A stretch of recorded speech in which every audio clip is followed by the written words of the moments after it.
لو سمحت. اتفضل. عايز الكابتن جابر. عايز بوكسوسي. عايز ضروري جيم. كابتن جابر. يا احمد في حاجه؟ في واحد عايز ضروري. تمام حبيبي اتفضل. حضرتك اتفضل. تمام. كابتن انا بلعب جيم وعايز اتمرن فنون قتاليه وكونج فو. طب ممكن اعرف انت ليه اخترت الكونج فو بالذات؟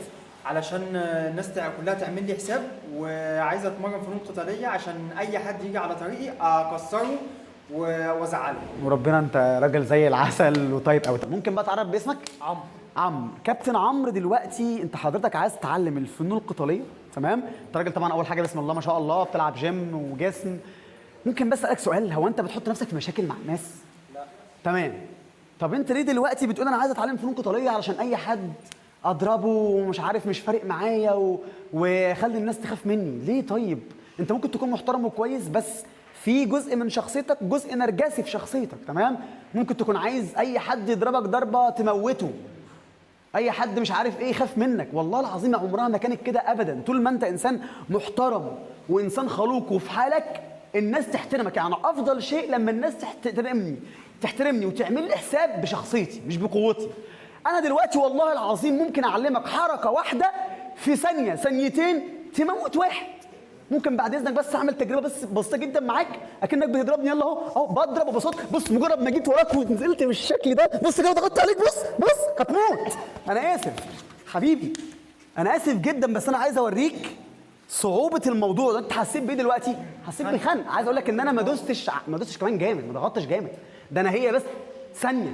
طب الحركه زي دي دلوقتي لما اعلمها لك كده وعملتها في حد هتقتله، هيموت، اظهرت روح بريئه بسبب موقف تافه. تخيل دلوقتي كده لو ممكن مثلا تعلمك حركه، تمام؟ ضربه هنا بس بسيطه، ضربه هنا بسيطه، بص كده في الاعصاب الحسيه، ضربه هنا، بص القلم، بص هنا، لمسه هنا بس بسيطه بتعمل ايه؟ بص مثلا انا ضربه بسيطه هنا، فسهل جدا. ممكن اعلمك كونج فو لكمات وضربات وتقفز وتنط وتطير وتموت الناس، تعالى. وممكن اعلمك الكلام ده كله، لكن مش ده الهدف الرئيسي من الفنون القتاليه ابدا اطلاقا. الهدف الرئيسي اصلا انت جاي تتمرن الكونج فو حبيب قلبي علشان تشعر بالثقه بنفسك، علشان لو شفت واحد مظلوم غلبان الناس جايه عليه وقاسيه عليه، تمام، تاخد حقه، علشان تحمي والدتك، تحمي اختك، تحمي والدك، تحمي نفسك، علشان تستخدم حكمتك قبل عضلاتك. لو جه حد يتنمر عليا، شتمني، زقني زقه، ما انا ممكن اعلمك اقول لك من اول مره ايه؟ اضرب وامسكه واضرب وموته، مش هنخسر حاجه. لا، بحاول اتجاهل. في بعض الناس انا معاك لسانهم عامل زي لسان الافعى، بيخرج كلام سم. الناس دي نعتبرها زي الكلاب بالظبط. الكلب لما بيهوهو بتروح تتعارك مع الكلب ولا بتتجاهله؟ بتتجاهله. هي دي الحياه. بتتعلم فنون قتاليه عشان تشعر بالثقه. لو حد جه افترى عليا بدافع عن نفسي وبضربه، لكن مش كل المواقف بتحتاج كده. مش احساس جميل جدا لما انا امشي واحس ان الناس خايفه مني، ده بالعكس، ده فشل. لكن انا بتمرن عشان اشعر بالقوه والثقه بالنفس، علشان اجيب حق المظلومين او الناس الضعيفه. لكن الحياه خليك عارف ان في اغلب المواقف تحتاج منك تجاهل بعض الامور، التصرفات، الاشخاص. والتجاهل ده مش ضعف منك، ده بمزاجك.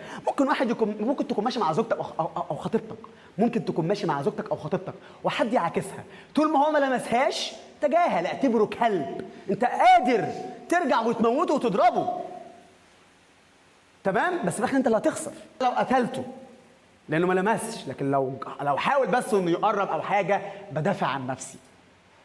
انت اهم حاجه مقتنع باللي انا بقوله ده حبيبي، لان انا هتحاسب عليك يوم القيامه.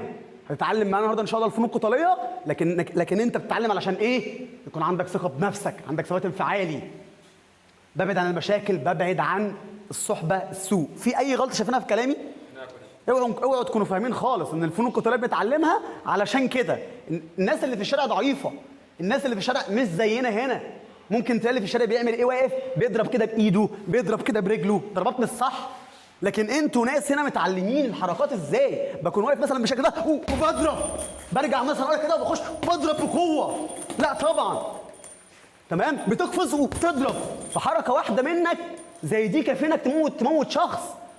حركه تلف ورا شخص كده وتجيبه تحت، لا ده انت ممكن حركات صعبة جدا. احنا بنتعلم مش عشان نستقوى على غيرنا، بنتعلم علشان نكون ناس عندنا عزة نفس وكرامة وثقة وقوة، واي حد يعتدي علينا بناخد حقنا. مقتنع ولا لسه؟ مقتنع كده. خلاص هتبدأ معانا؟ ان شاء الله. هنتعلم بقى فنون قتالية ليه؟ عشان ندافع عن نفسنا بس. اي مشاكل تحصل نحاول نخرج منها بده ولا بده؟ لا بده. حبيبي سلم بقى على زمايلك كده عشان تخش معانا تدريب.